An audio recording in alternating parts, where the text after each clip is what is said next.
Young and old, near and far, people of all age, shape, ability, and gender, welcome back to a land of life and story. I'm your host, Nick the DM, and tonight we're going to be doing something a little different. Between recording sessions, I did some interviews with our players to get them to know their characters a little better and help me come up with good stories for them. They turned out pretty great, so now I want to share them with you. Fred/Gleason had his recorded between episode 11 and 12, while the other two were between episodes 13 and 12. Don't know why I said it like that, but whatever.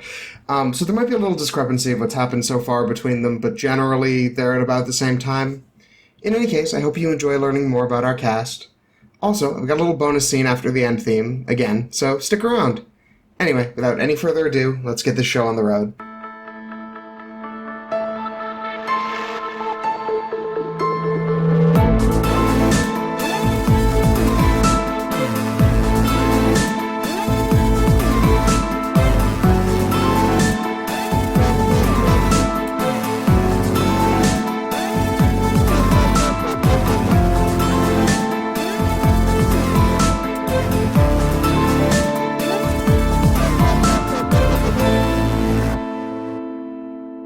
In the universe of the game, what is this? Is this outside of the universe or within? This is me talking to you. Oh, I thought I was playing Soundtrack. No, I'm talking to you about Soundtrack. Got it. No, okay, now I understand. I was coming in. Yeah. I thought I was in character. Let's do it. All right, cool. Are you recording? Yes. All right, cool. So, thanks for coming on. What motivates Soundtrack at the moment? At the present moment, so where are we? I think what's motivating Soundtrack presently is his drive is towards order, and it's on a pretty big scale. So Soundtrack, coming from a noble house, has always has an eye on like the global comings and goings.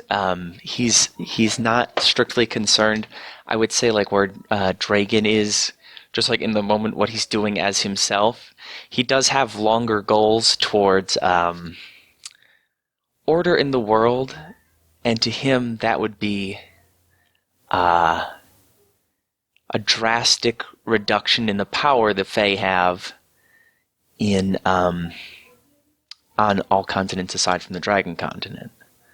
I guess I can go into where he's coming from with that, because his experience in life is the relative peace and order to like the might of the Fae compared to the rest of the world. His first like big outing in Fae adventure was that court of the Autumn Court's man-eating tree. And it was just allowed to wreak havoc. The people were so resigned to it. It was just, well, that's just what you go on that path, you might get fucking eaten by a tree. That's what it is. And it was like that was despicable to him. He comes from a land that drove out the Fae completely. He was under the impression, at least, that the human settlements had carved out safety areas for themselves, but like there was no travel between. That's what motivated his public works. You know what I mean? He's trying to put power in the hands of mortals, and he thinks the dragons have done this most efficiently, and he wants to spread that way of life. He wants to drive Fae out. He wants to carve out safety for mortals, if not tame the continent. At least safe traveling. I think he may become a big proponent of ocean travel going forward. I don't know. But, okay, so in the meantime, like at the current like place you are, where are things you're doing. We've just joined the organization. I've got that. Yeah, you joined the Moonlit Court. The Moonlit Court. And the man in the mask has told you about the various state of the world and how the courts are coming at odds again. Yeah, I think right now he's definitely going to want to encourage infighting between courts. He's going to. I feel like it's going to come into conflict with the other party members. I think they just kind of want to roll with it and see what happens, but he really wants to manipulate these these events into a favorable result of the prophecy. Gotcha. So you're all in on the like topple the system kind of topple thing? the system, but he's got to keep that under wraps because Gleason in particular, I don't think. We did try to have this conversation, but it's Gleason in particular is attached to the Fae and that way of life, and has in Saudrak's mind just succumbed to the complicity of everyone else. They're just letting it, like, that's the way it is. These Fae have power. Okay, so this was going to be later in the interview, but I'm going to move it forward just because it seems relevant. Yeah. So Saudrak has had an interesting relationship with the Fae over his life. With these new developments, with like joining the Moonlit Court and working directly with the Man in the Mask, how do you feel like that might have changed? And do you think that will affect his mission for Baylor as a whole? Let's see. Will that affect the mission? Yes, I think. Well, how do you mean? Like, how will it affect his mission for Baylor? Like, having aligned himself with this. I don't even know what to call it. Like, it's a Fae court. Like, it's not one of the big ones, but it is a group of Fae court. So yeah, I guess just a Fae court. Like, he's not. I don't think he's happy particularly with having to do this, but he sees it as the best opportunity. I don't know if it's going to affect his allegiance to his cousin or anything like that, but we'll see what kinds of things the Moonlit Court is offering him. He's pretty fiercely loyal to his dragon roots, though. So, sure. Has it changed his opinion of Fae in general? Has it changed his opinion of Fae in general? I'm going to say yes. He sees a little more nuance in them now. He doesn't want them to be the most like powerful beings. His primary concern is just the fact that they're way stronger than all mortals. That like the only thing keeping them from totally dominating, but I guess it is the imbalance, is like the infighting between themselves. Right? Is that not what we were told? So, it just seems like a very dangerous thing to have around. Is the Fae, or like the courts mainly. It's the powerful conglomerations and their monarchies. Those are the things that worry him.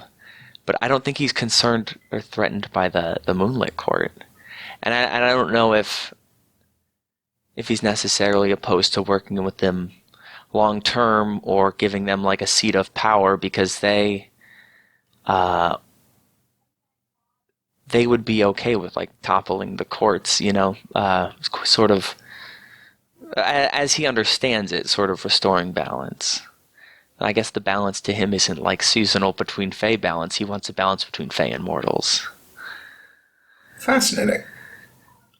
All right. Well, that's pretty interesting, and I'm curious to see how that plays out. Yeah. So let's talk short term. What's something Saudrak wants right now and something that he fears? What he wants right now. I think he's going to start to try and, in the short term, shift the opinion of his immediate friends to his way of thinking. Because the long-term mission won't work out unless he's got his party with him.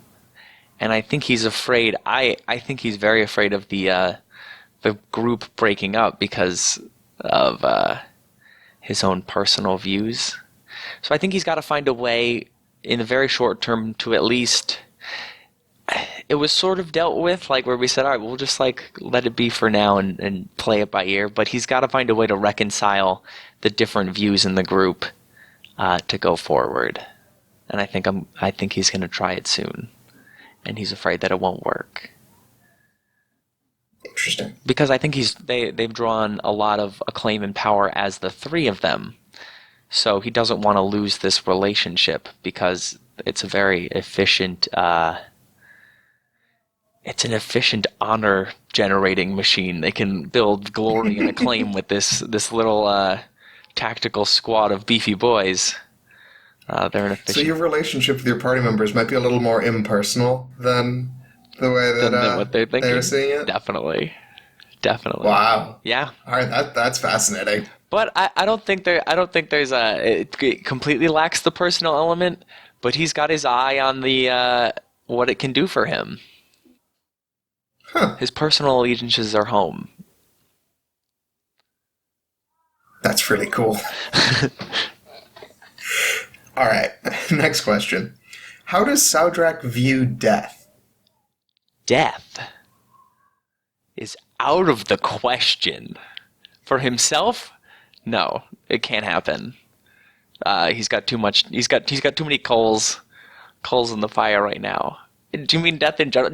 Are you asking for his metaphysical understanding of It's just death? like, how do you approach it? Like, is it the type of thing where it's you view it as an inevitability? Is it something that you view it as something to flee from? Is it something that you view it as like kind of sexy? Like, there's a lot of people that have like different approaches to like what they think of as the concept of death, and so I'm curious what Saudrak thinks. Yeah, I don't think Saudrak approaches the topic on like a philosophical level very often. I don't think he's willing to consider it at this like his he has experience not only trying to live but to survive. He knows what it's like to have it like beyond the balance. And it is very important to him to preserve what he has fought so hard to keep, and even on that basic level, that it's just his life. But it means a lot to him to continue on the path that he's on. So he's got to stay alive. He can't consider dying or coming to the end, and I don't think he's afraid to run away Gotcha. So he almost sees it surrender. as like an arch rival. Yep, an old friend, and an arch nemesis, because Because like you've dealt with death a lot, like between the gladiatorial stuff, right, and I think he's and, come like, he's come to be adventuring. very comfortable with the idea that for him to live, something must die, like whether it's to eat food or to be put in a death match with another living conscious person. It's simple as like eating a plant or killing a man. Something must die in order that he may live, and he has grown comfortable with it. So Fascinating. kill, surrender, flee, whatever it must be to keep going. I think he's very into self-preservation, and has no metaphysical or philosophical musings on what death is. It is to be avoided. All right. So let's separate from Saudrak for a moment. Yeah. And actually, no. There's one last question for Saudrak specifically. Mm-hmm. Is there anything about Saudrak that you would like the listeners to know that hasn't come up in the normal flow of play, and you don't necessarily think will? Like, you don't need to like spoil anything that you want as a reveal. Oh, got it. Okay. But like, just something that you would like them to know, and that it doesn't seem like is coming across. If it's not coming across, then it's not there. If it didn't come out in these All right. ramblings, it's not happening. Fair enough. You've got everything that I want you to work with, audience. That sounds good. All right, so let's talk with just you as a player. Hey. So what have been some of your favorite moments or events during the campaign? I loved ranting to the other guys about like the state of the world in character. That got cut off by like a power outage at my house. It was like an epic moment in and out of game. So, fun fact, I actually like smoothed that over perfectly. I know you told during me. I'm so excited the to hear. podcast. So this is something new that like the listeners are like, wait, the power went out? Oh yeah, they have no idea. So Yeah. while I was explaining to my mortal comrades that they have become vermin to Fae, the power at my house cut in and out, so that monologue was cut off halfway through, or like towards the climax. It was very dramatic, cut off like very dramatically, and I just had to like sort of running start, get back into it, and I guess Nick fixed it because he's a good editing pal. But it was an A epic fucking moment. wizard. And you are a fucking wizard, and it was like a good character moment, and it was very funny that it like such poor circumstances cut it off in the middle. But it was I still think it was one of the better character moments I've had. Yeah, that conversation is definitely one of my favorite parts of the podcast in general, just because like it really gave a whole lot of detail about who these people are. Yeah.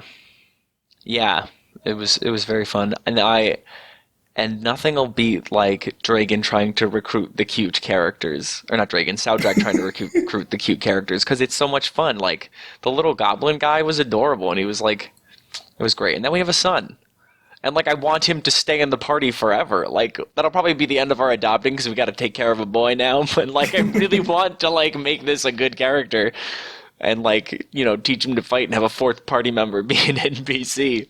I want to grow this boy into something beautiful. Love it. It's so much fun. Well, there's plenty to still in the tank for Sun. Yes. All right. What's something you as a player would like to learn more about or have me follow up on? I want.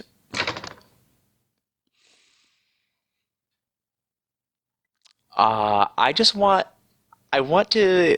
I think I'm almost certain you're going to do it for me, but I definitely want to be running into old gladiator friends and enemies as frequently as we can do it.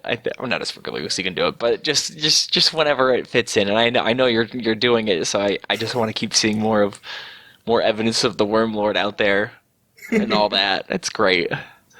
I mean, you've been on the move. If people are looking for you, you're going to be kind of hard to find. Yeah, that's true. It's just funny. They're that's wonderful. And I want to see more of everyone else's backstories. I want to see like I just want details revealed. I want little teasings of our character backstory. It's so much fun. Because we never really, I mean, we sort of had like sit down like who are we kind of talks, but like nobody, I don't think I think everyone still has some cards in their hand. And I'm excited to see what they are. Same. I've also been really enjoying using the Conspiracy Corner. Oh my god, I love the fucking Conspiracy Corner. It is such a good idea. And I want to listen to the episodes where, I don't hear what's in the Conspiracy Corner, and also the ones where I was in the Conspiracy Corner and like what was happening between like the pals. If it was like, game relevant. Very fun. Yeah. I'm actually editing together episode 10 currently for point in the timeline. So should be interesting to see. Like, because I still haven't heard, like, for example, what you and Gleason were talking about right. While I was doing the scene with Tom, yeah. With Dragon, yeah. That's hilarious. Oh, boy. That's fun. That's going to be a lot of fun. It's fun for everyone. All right.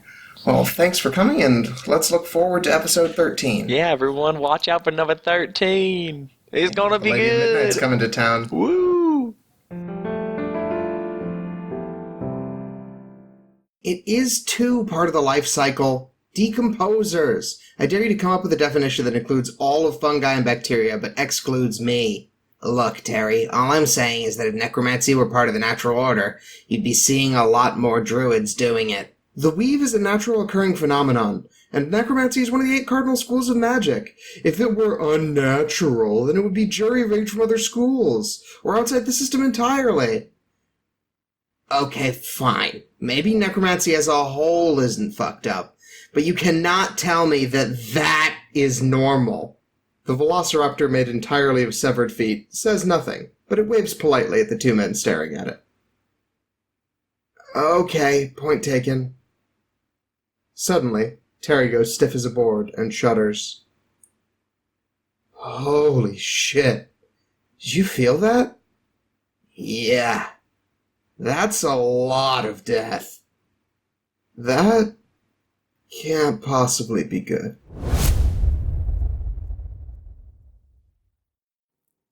All right. I was looking at the Trial of the I just looked at the Trial of the Seven commemorative pendant. You have no recollection of when or how you got this. Wasn't that because I passed out? No. You actually have no recollection. You as a player also have no recollection of how you got it. If you remember, you failed that.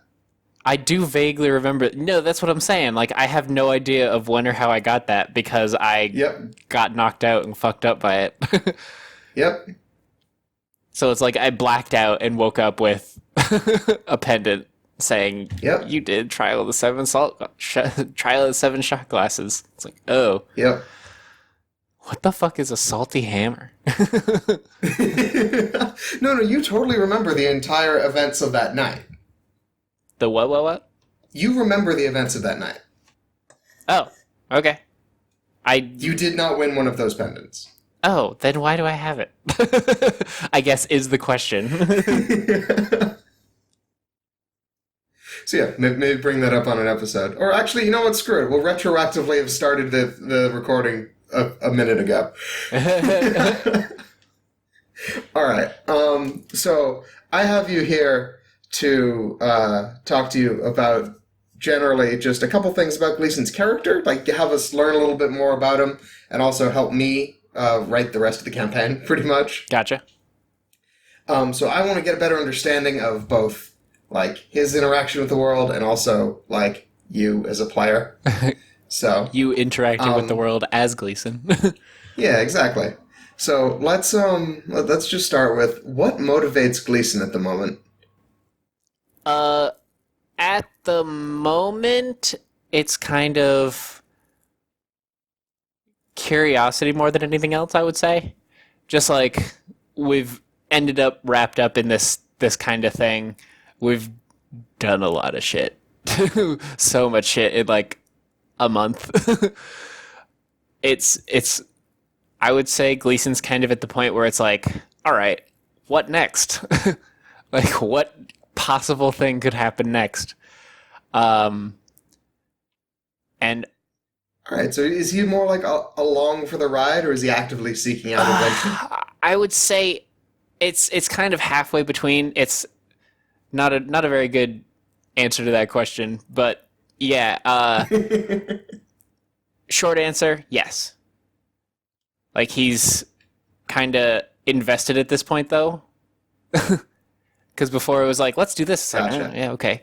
Now it's like, all right, like, we did this thing, like, we're in the reaction part of this whole thing now.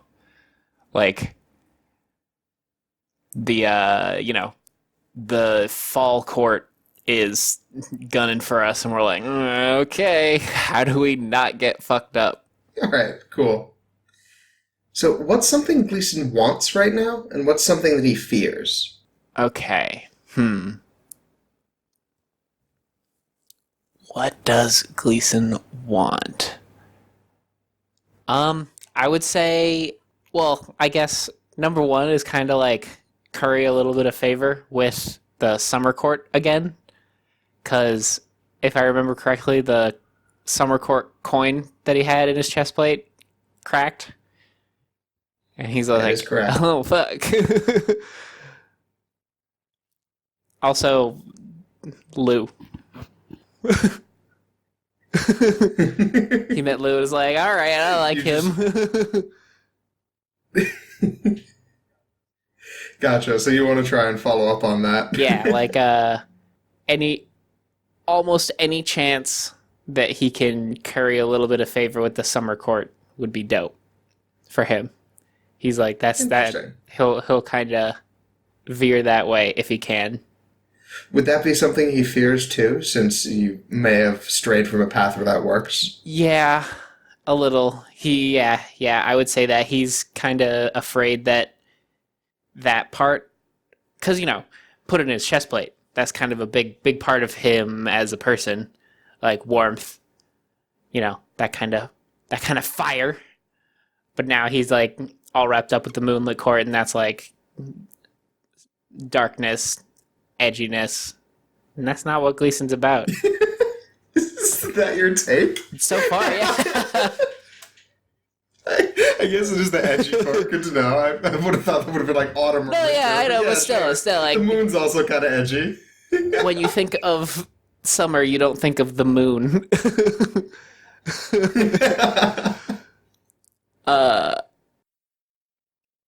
I guess summer nights. Gleason will probably see the the humor in that, be like, oh yeah, summer nights, baby. All right. So as a follow up to that, Gleason's powers are fueled by his faith. What exactly does he have faith in? So at the monastery, I guess they're taught that, obviously the Fae are real, right? Like, there's supernatural elements in the world, not just people. Like, so obviously gods are a very real part of that too. So he has faith in gods because they exist, like, just like I have faith that you exist. I have faith that this arrow will go into that person. Same thing with holy energy. All right. So now something about the setting that I don't know if I was entirely clear about. The gods are way less hands-on than in a typical D&D setting. If they exist, they don't necessarily show it all that much. Oh, true. Okay. It's not like they're much more believable, given that there are godlike entities pretty much everywhere. But it's not like you could be like, oh yeah, no, I believe in Mother Gaia because she was in Peelport last week. I met her. Okay, so I guess a better way of saying that, a better way of explaining that, then would be Gleason. So Gleason ascribes to Mother Gaia as his god, and so he walks the earth. So looks down's there's the earth, right? Nature is pretty. Nature's happy. He sees that as part of God. And then obviously there's the whole supernatural aspect, there's beings that are, far superior, definitely not totally mortal. So, why wouldn't gods exist too? Just because no one's ever seen them, no one's killed the Golthius tree or whatever. And I did. All right, yeah, that's an interesting way to look at it. I was just curious, because, faith in a world with magic is an interesting thing to look about. Yeah, I would even say that faith in a world of magic is easier than faith in a world without it. Just because, Absolutely. Yeah, but it's absolutely. Different. Because, Gleason... you kind of have to compare, yes, it is easier to believe in non-mortal entities, but it's also much easier to put your faith in something of a lower stature. That's true. Sort of like how in the real world some people disregard religion and put their faith in people or public figures or corporations or an ideology. It would be Taylor also Swift. Easy. Well, yeah, like Taylor Swift. It would be just as easy to put your faith in something like the Summer Court or Baba Yaga. Yeah, that's true. That's true. Yeah. So there's still a place for typical religion, at least in my conception of the world. Yeah. Plus, he grew up in a monastery that basically cranks out paladins, more or less. Yeah. So it's kind of believe in God and God will give you superpowers. It's all right. I'm sold. All right. Let's just keep on rolling then. How does Gleason view death? As a former military person and as, someone who does believe in higher powers, etc., it's and he's also just a joyful paladin. He obviously makes every attempt to avoid it, but it's not the end of the world. Obviously someone leaves, essentially, that whole what was the thing in Lord of the Rings? The journey to the east, back to the Elven lands, like the same kind of deal. Like someone's dying is like the same as someone just leaving for a really long time, or I guess forever, more or less. You know, never going to see him again. They're gone. That's obviously super sad. But then, you know, it's not.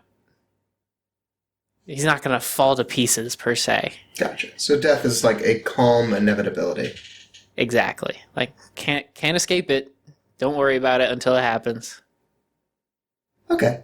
So now to take a step away from Gleason himself and just ask you about like the campaign and so far. What's a moment that stuck out for you? Like, what's something that like you really enjoyed? I really like that as we've kind of gone on, it's been, oh man, it's all over the place. Frickin' that episode where we got Sun and Tom was like on crack or something. Just absolutely all over the place. That was a really high point because that one episode like changed so much. Man, Dragon's been the weirdest influence because Gleason and Soundtrack are just like, yeah, like, what's the next logical thing that we're doing? Like, what's next? And Dragon's like, let's fucking do this. We're doing this. Yeah, I'm really intrigued to see what this kind of interview gets from him. Oh my god. He is a crazy person. I love it though. He's like a chaotic element in me and Mike being pretty kind of straightforward with it. Which is fun. And I also like the fun little like not really side quests, but like for example that Trials of the Seven commemorative pendant. You know, we basically played a drinking game for like half an hour and it was awesome. We got fucked up, and then when we were on the boat, we basically went up and hung out and played a drinking game with the crew, and that was a blast. I need more constitution. That reminds me. I need more charisma too. Fuck. I mean, you could always just challenge people to test some strength or something you're better at. I guess so, yeah. Well, Constitution's my highest stat. Oh, is it? Yeah. I got 17 con. Gotcha. Guess you're spread a little thin. I know. I'm a master of none. All right. Oh well. Where was I? Train of thought. Drinking games. We've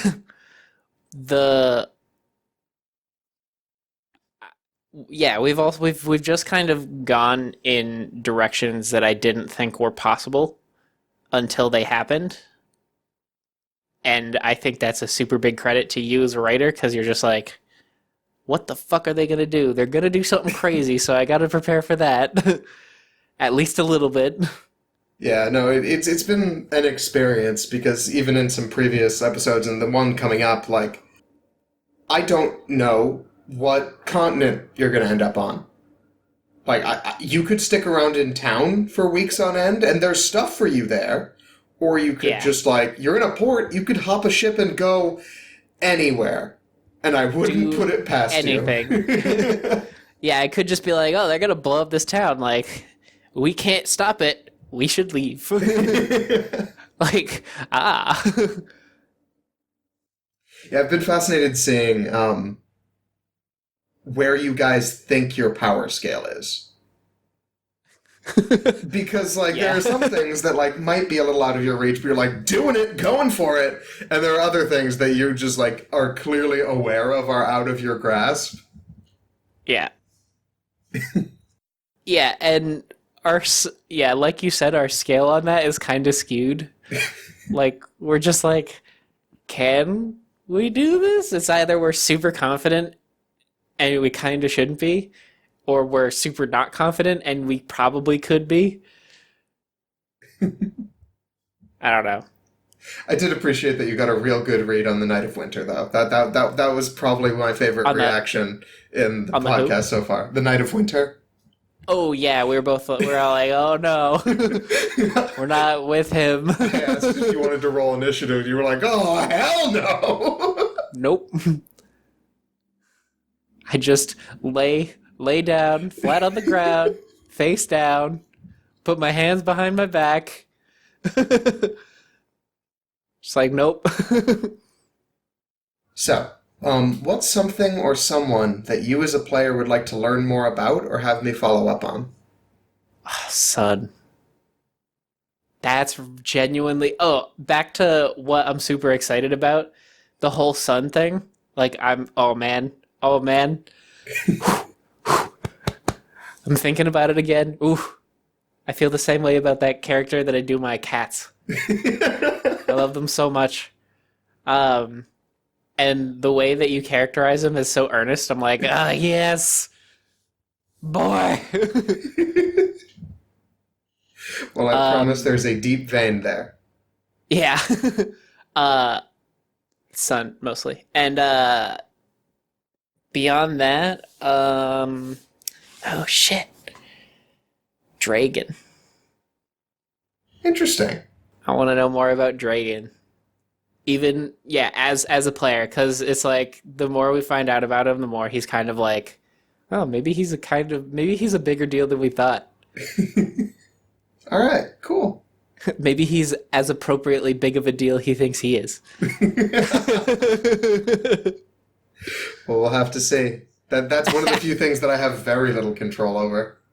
Yeah, that's true. So yeah, we'll see if Tom deigns to clue you guys in on more about Dragon. Yeah. Otherwise, you'll just get the snippets that come along. I know. I wish that I had more charisma IRL, just because I would love to be able to kind of try and weasel stuff out of Tom. Persuade that out of him. Yeah. Well, one thing that you can do, although it's still a ways away at the time of recording this, but you can listen to the podcast. Yeah, no, absolutely. You'll get to see the part where he is in the conspiracy corner. So yeah, we'll see where that goes. I might not do that for a bit, though. It's gonna be like November when it comes out. Yeah, no, even then. Okay. Like, as much as I want to. I feel like it'd almost be like cheating. I might get you guys some timestamps to be able to skip around the conspiracy corner parts if you want to. Excellent. Well, I mean, either way, I could just figure it out. Well, yeah, but you have to figure it out by listening. Oh, damn it. All right, well, thank you for joining me. This has been a lot of fun. Is there anything else that you want to tell me about Gleason or tell the listener about Gleason that, like, you don't know if it's been conveyed that well during play? As much as I don't convey it as a player, Gleason fucks. Pardon? He fucks. He's a fucker. Didn't you, like, are you saying he's hot? Because you canonically mentioned that he cannot talk to women. Yeah, but he fucks. He's got that kind of, damn it, why do I suck at remembering names when I'm trying to make references? Fucking, who's the character who was the awkward teenager in, like, every movie for the last 4 years? Michael Cera? Yeah, that kind of, like... Because people like Michael Cera. People want to bang Michael Cera somehow. I guess if Michael Cera looked like a cross between The Rock and Terry Crews, then that would probably get him some bonus points. Exactly. All right, fair enough. You've got the shy charm. Yep. All right, that's good for me to know. I guess that's how your charisma score personifies. Yeah.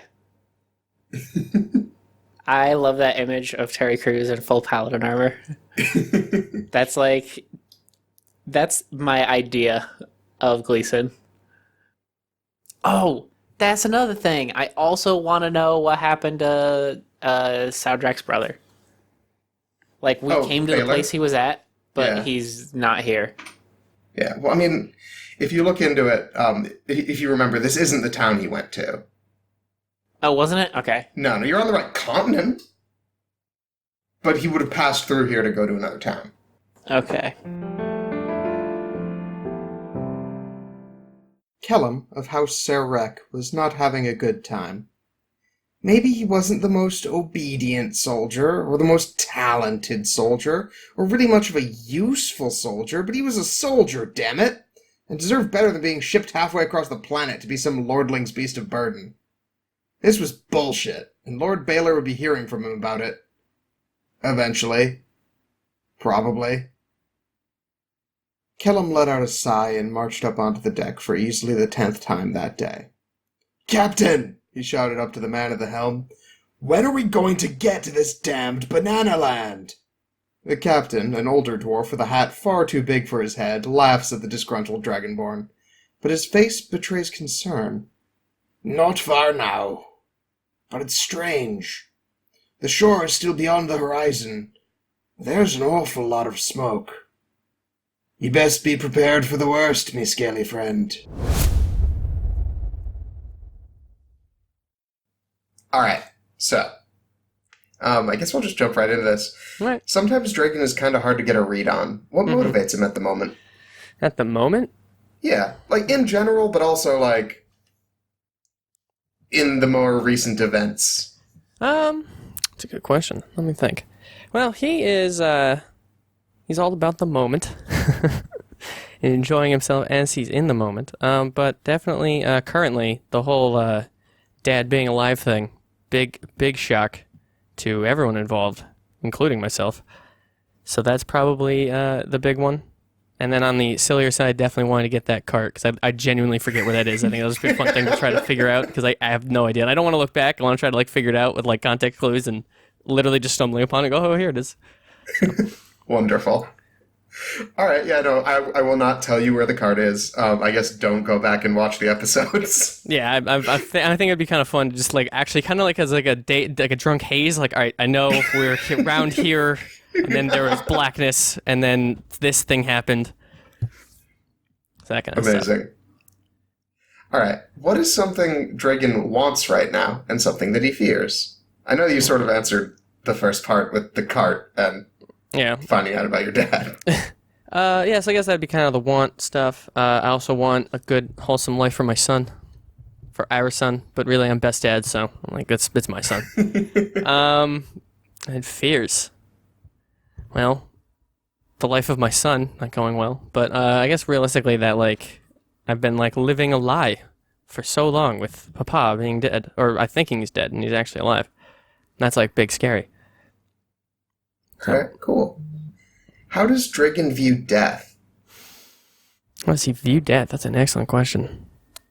Well, I would say his actions show that he sure doesn't give a fuck, but I think actually it's a terrifying, crippling thing that's he's pretending to not care as much when it's really death has only fucked up his life consistently in massive, massive ways, like his parents or his entire crew, etc. So definitely something he's trying to avoid, but trying not to show off that he's spooked. He's got a big, strong, beefy boy. That's interesting. That actually tells me a lot about the character. I was not expecting that answer. All right. What is it like when Dragon uses his rage ability? Is it actually anger, or is it something else? Yeah, it is kind of anger. A lot of, obviously, like I just said, lots gone through what is going on in his life, and I guess that would be the one avenue where he can kind of release the valve. Gotcha. So it's just an outlet for whatever he's feeling right then. Yeah. And usually it is I may die here, so let me turn it up to 11 real quick and just try to, instead of confront the feelings, punch the feelings, if you will. Punch the feelings. That's a good way to be. Yeah. All right. So Dragon has had a complicated relationship with the Navy during the campaign. Mm-hmm. Do you want to talk about that? I mean, I guess a little bit. Like, what kind of things you like looking to hear like, about? how does he feel about the Navy? Why hasn't he gone to report to his superiors? Like, what's going through his head in regards to that? Well, it's kind of like not having reported for as long as it kind of becomes like a desertion problem. So that's probably mostly why he's like kind of not wanting to like reach that, and also just the fact that he kind of super failed everyone and had no way of like saving anyone at all. Like seems like every single person died. So definitely a point of shame as well. So I think it'd be. So he blames himself. Yeah, I think it would be a combination of the two. That's interesting. So, out of curiosity, this is just like a personal curiosity thing. What do you think happened? It seems like some kind of Kraken-esque escapade. Something destroying the thing, but knowing the universe, it probably have some kind of tie to Fey courts. Okay. I would say. All right, I was just curious because like you've been intentionally being like, Dragon doesn't know anything. We are going in completely blind. He was asleep, and then he was exploded. All right, that's fascinating. All right, so let's pull that away for a bit and talk about just like you as a player then. Okay. What's been some of your favorite moments or events during the campaign? Some of my favorite moments or events. I think going to the moon was cool. That was neat because I didn't really think we would like leave the surface. So that was cool. I do enjoy that we like actually try to do something nice for the town with the forest, and then that just backfired in such a dramatic way. We're like, oh, we'll actually try to benefit these people, and it just no, not gonna happen at all. And then the birth of our son. I love our son. All right, good to know. And what's something you as a player would like to learn more about or have me follow up on? Well, let's see. Definitely be more interested in the Papa situation. Well, I imagine that one's... Yeah, that one's probably a big one. What else am I interested in? Who the porcelain mask guy is. Very interested in that. What are you talking about? You know exactly who he is. So yeah, probably that, and let me think. I guess the whole court thing too I find fascinating. So just more about them. I like that. I like that aspect of the world a lot. All right, I'm glad. It's always a little like I'm never sure if I'm like going overboard with just all of this like political intrigue and like stuff going on with these like higher powers that like you don't always have direct interactions with. Yeah. But like if you're enjoying it, that's good to know. Yeah, I think they're cool. I think it's a really cool like plot thing. All right. Cool. Element of the world.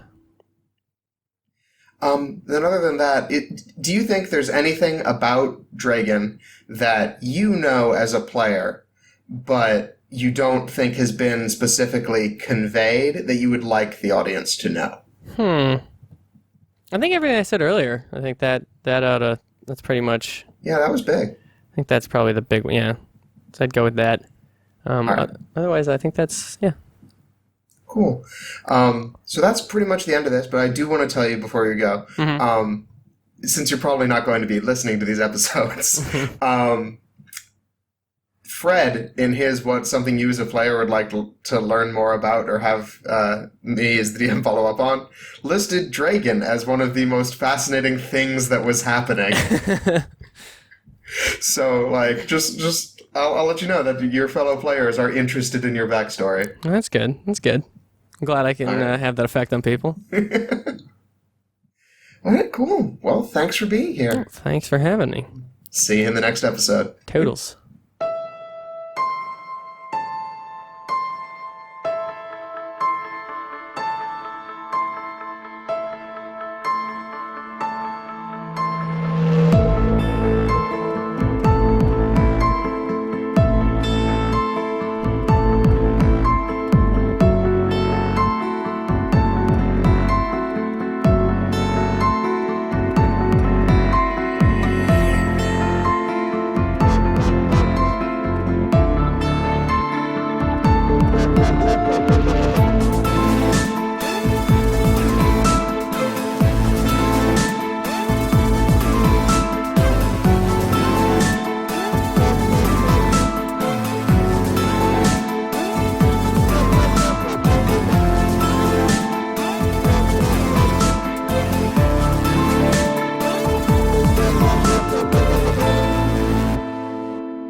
The moonlit vizier sits at his desk, his mask hanging loosely at his belt, hurriedly writing letter after letter.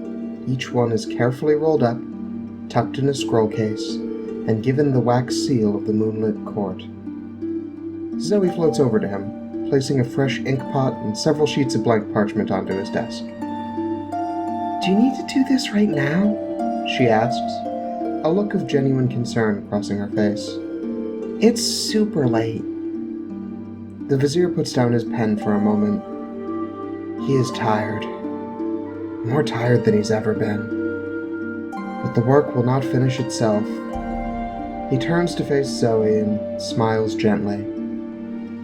"There isn't as much time as we think," he says, and without another word, returns to his letters.